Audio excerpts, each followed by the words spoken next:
The morning breaks over stone and pasture.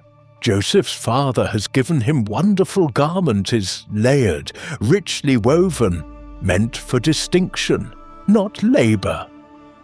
The colors flash against the earth tones of the camp. Reuben lifts heavy stones to clear grazing ground.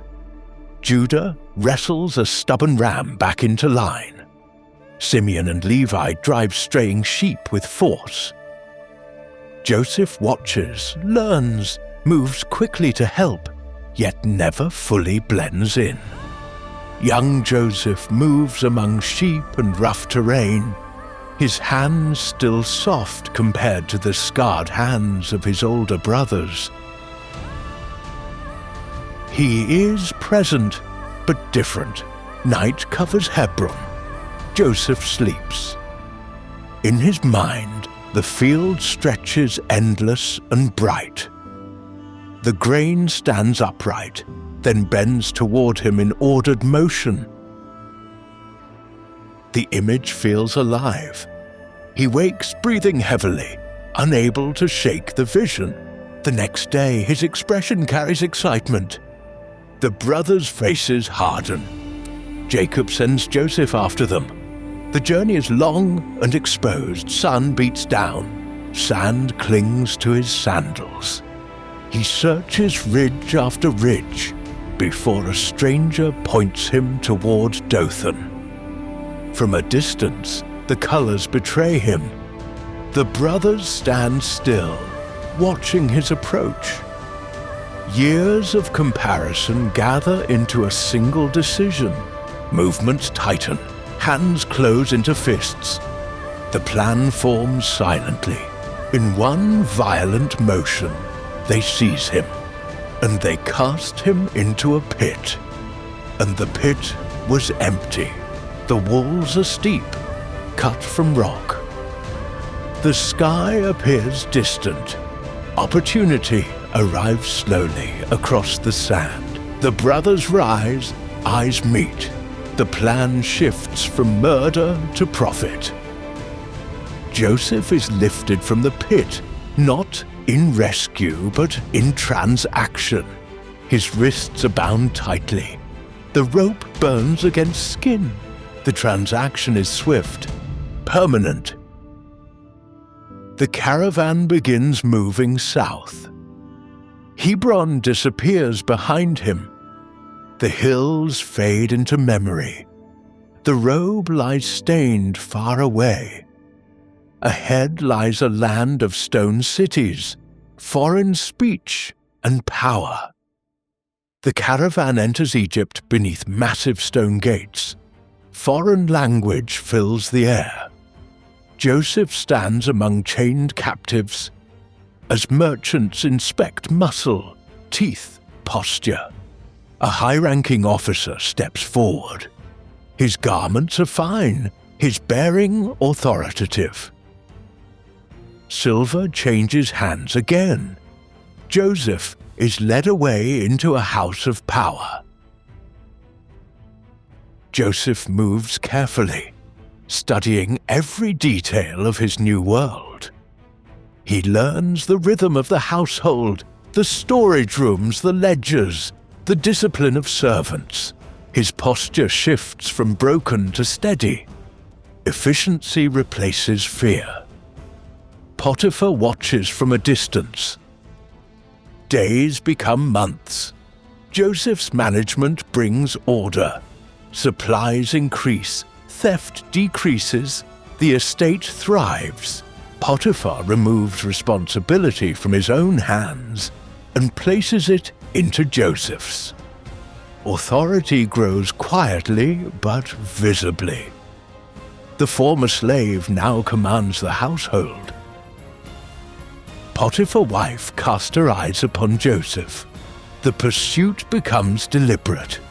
Steps draw closer in private corridors. Joseph moves away each time, choosing distance, choosing restraint. Tension builds inside the house, like a sealed chamber filling with heat. The confrontation erupts without warning. Joseph pulls free and runs through open corridors into daylight. Behind him, cloth remains clenched in accusing hands. The moment cannot be undone. The garment becomes evidence. Servants gather. Faces turn towards Joseph. When Potiphar returns, fury rises quickly. Judgment is swift. Trust collapses in a single afternoon. Dark corridors swallow light. The overseer of a great house becomes a numbered prisoner. Iron replaces linen. Stone replaces open sky. The descent is complete. Days pass in darkness, yet Joseph does not collapse inward. He assists. He lifts fallen prisoners. Even in chains, discipline remains. The keeper begins to notice. 2 high officials from Pharaoh's court enter the prison under accusation. Their garments still show former status. Fear clouds their faces. Joseph is assigned to attend them. The night brings visions to both men. They wake unsettled. Joseph studies their expressions in morning light and recognizes the weight of dreams. Joseph listens carefully, reconstructing each symbol in his mind. He interprets with clarity. One dream promises restoration. The other foretells execution. Events unfold exactly as spoken. The Nile moves quietly beneath moonlight. In Pharaoh's sleep, 7 healthy cattle rise from the river, strong and full. Then 7 thin, starving cattle emerge and consume the strong ones. The image is unnatural, disturbing. He wakes abruptly. The palace fills with advisors. Scrolls are unrolled, symbols debated, faces tighten under pressure. No explanation satisfies the king. The atmosphere grows tense. Authority feels unstable. Memory strikes suddenly. The forgotten prisoner comes to mind. Orders are given quickly. In the prison, chains are removed. Joseph is shaved, washed, clothed in clean linen. In a single day, darkness gives way to summons. Joseph stands steady despite the scale of power before him. Pharaoh recounts the dreams. Joseph listens carefully, eyes focused, mind assembling the symbols. The meaning forms clearly. 7 years of abundance, 7 years of famine. The famine will consume the land completely. Joseph describes preparation. Gathering grain during abundance, building storehouses, preserving food for years of scarcity. The plan is bold and organized. It speaks of foresight and discipline. The court falls silent. In one sweeping moment, Pharaoh elevates the former prisoner. Fine garments replace prison cloth. A gold chain rests on his neck. The royal chariot carries him through Egypt. As crowds bow in acknowledgement, from chains to command. The Nile floods generously. Crops rise thick and heavy. Joseph oversees the gathering of grain in enormous quantities. Storehouses expand across cities. Grain pours in like sand. The land prospers under careful management. In the years of plenty, Joseph builds a household of his own. Sons are born. The past does not vanish. but it no longer controls him. Egypt becomes his present reality. The sky changes, crops fail, storehouses close, hunger spreads across villages, livestock weaken, fear replaces confidence. But Egypt has grain. Caravans from distant lands approach the gates of Egypt. Among them are men from Canaan, older now, weathered by years. Joseph stands elevated over distribution. He sees them. They do not recognize him. Dust from long travel clings to their garments.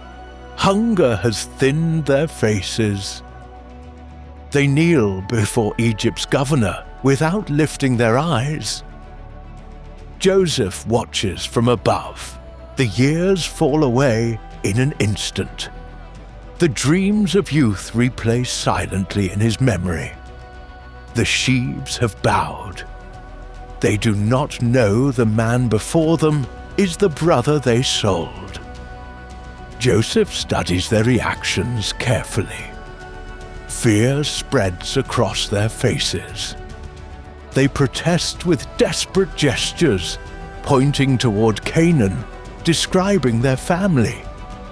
Joseph listens, measuring their words, searching for change. The room is dim. The brothers sit in uneasy silence.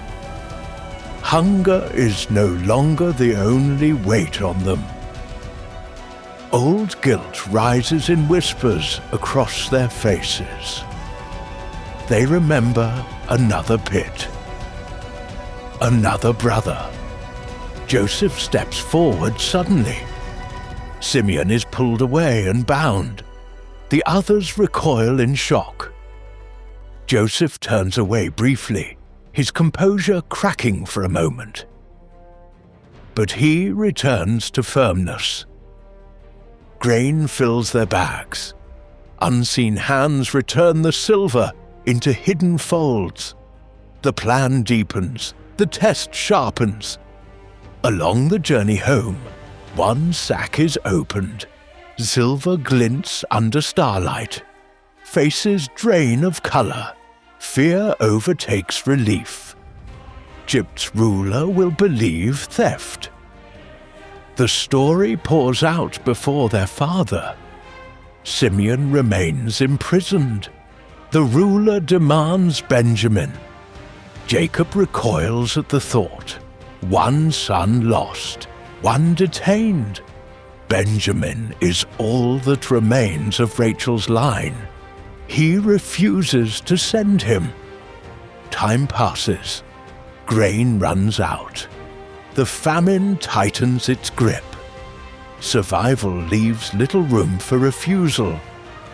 Jacob weakens under necessity. With heavy resignation, Jacob releases Benjamin.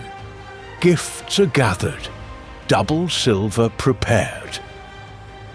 The brothers begin the journey again, this time with the youngest among them. Joseph's final test approaches. The brothers bow again before Egypt's governor.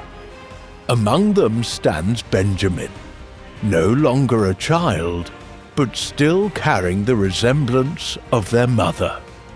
Joseph sees him and freezes for a fraction of a second. Years collapse inward. The last memory of home stands alive before him. His composure tightens.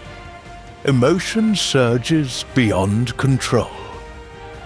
Joseph withdraws quickly, entering a private room. The weight of separation, betrayal, and survival breaks through the surface. He weeps alone. After a moment, he washes his face and returns. Authority restored, expression disciplined. A feast is prepared inside Joseph's house. The brothers are seated in precise order, from the eldest to the youngest. Confusion passes between them. How could this Egyptian ruler know their birth order? Joseph watches their reactions carefully. Plates are distributed. Benjamin's portion is noticeably greater. Before dawn, Joseph gives silent orders. Grain sacks are filled. Silver is returned again. Into Benjamin's sack, a silver cup is placed. The governor's personal vessel. The trap is set. Relief fills their movements. The journey home begins.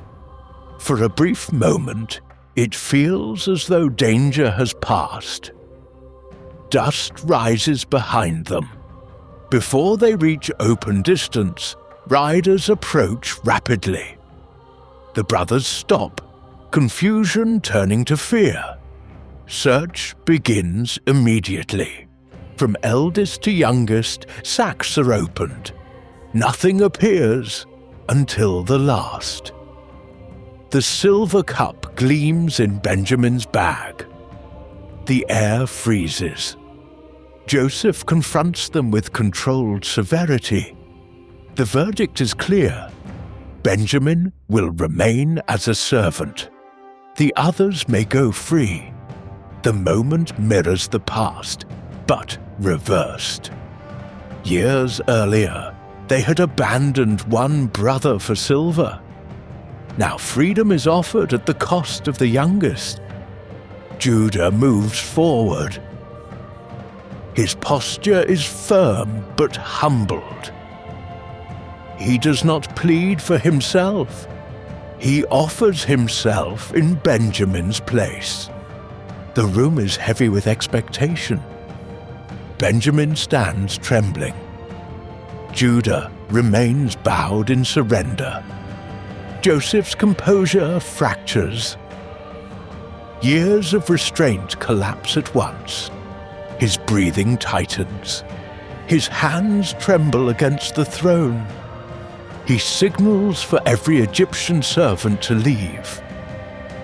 The great chamber empties. Only brothers remain. The silence shatters. Joseph weeps openly. He embraces Benjamin tightly, grief and relief intertwined. Then, one by one, he embraces the others. The men who once sold him now cling to him. Word reaches Pharaoh. The reunion strengthens Egypt's alliance with Joseph. Permission is granted freely. Hebrews are prepared. Provision is offered generously. Canaan will not remain their home. The men travel north, carrying gifts, grain, and astonishing news. Their pace is urgent. Dust rises behind loaded animals. The land of Hebron comes into view once more. The words strike Jacob like a blow. For a moment, he cannot move. The grief he carried for decades collides with sudden hope. Life returns slowly to his eyes. When he sees the Egyptian caravan, disbelief gives way to trembling joy. The camp of Jacob moves as one body. Children, servants, livestock, generations. The journey toward Egypt begins under cautious hope. The land of promise is left behind temporarily. A new chapter unfolds. Joseph rides swiftly to meet them. The chariot stops abruptly. The Hebrews are given the best of the land. Goshen flourishes with livestock and children. The family grows strong under Joseph's protection. Egypt prospers. Israel multiplies. The famine intensifies. Wealth transfers to Pharaoh's control. Joseph governs carefully, ensuring survival through strict structure. He is no longer the boy in the pit. He shapes a nation. Jacob's strength fades with time. He blesses Joseph's sons, crossing his hands in prophetic intention. The generations shift forward. The old patriarch prepares to depart. His body weakens, but his influence remains. He speaks of a future departure, a promise not yet fulfilled. His coffin rests in Egypt. The Hebrews remain, they grow, and generations later, a new Pharaoh will arise who does not know Joseph. The stage is set for Exodus.